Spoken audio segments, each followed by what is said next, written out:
Ashama akkam jirtu hordoftoota Urjii Tuubii nagaan keenya lafa jirtanitti isin haa qaqqabu. Guyyaa irraa kan ammoo mata duree afaan Oromoo isiniif ani qabadheen dhufeen jiru hima ijaaruu kan jedhudha. Hima ijaaruu kana namoonni bifa gaariidhaan barnoota afaan Oromoo akka gaariitti qindeessanii barreessuu ni danda'u jechuudha. Isa kanaaf namoonni maatii Urjii Tuubii hin taane maatii Urjii Tuubii ta'uudhaaf sabiskiraayib, sheer, foloo gochuu hin dagatinaa.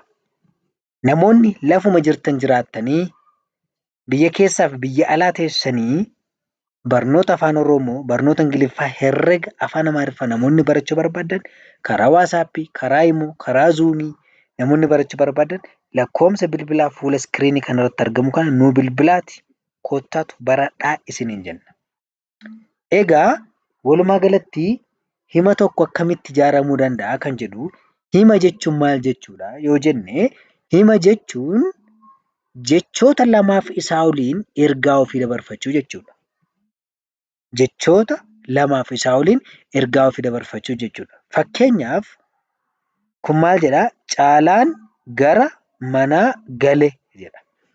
Caalaan gara manaa gale yeroo jedhu keessatti caalaan akka inni gara manaa gale ergaan darbeera jechuudha. Kanaaf innis maalidhaa? Jechi tokkoffaan caalaa jedhaa, lammaffaan gara jedhaa, sadaffaan mana jedhaa, arfaffaan gala jedha. Jecha afuriitiin ergaa ofii dabarfanna jechuudha. Caalaan gara manaa gale. Lammaffaa irratti mana bunaa deemuufi. Mana bunaa deemuufi jecha jedhu keessatti mana kan jedhu jecha tokkodha. Buna kan jedhu jecha lammaffaadha. Deemuufi kan jedhu jecha sadaffaadha. Isa kanaaf himoota armaan gadii waliin dubbisna. Seenaa gootota Oromoo. Seenaa gootota Oromoo. Akkami jireenyi caaltuu? Akkami jireenyi caaltuu? Garaan gara manaa yaade.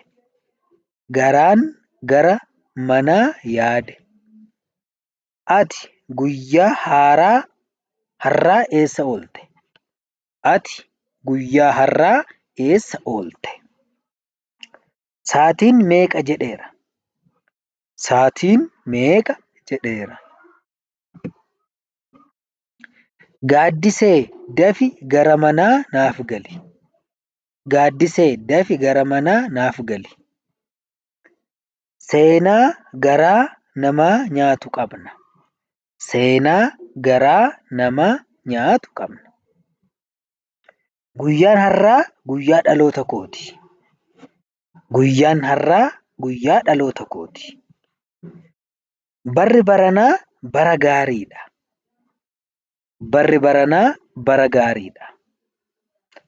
Mata duree hanga torban wal arginutti nagaan nuuf.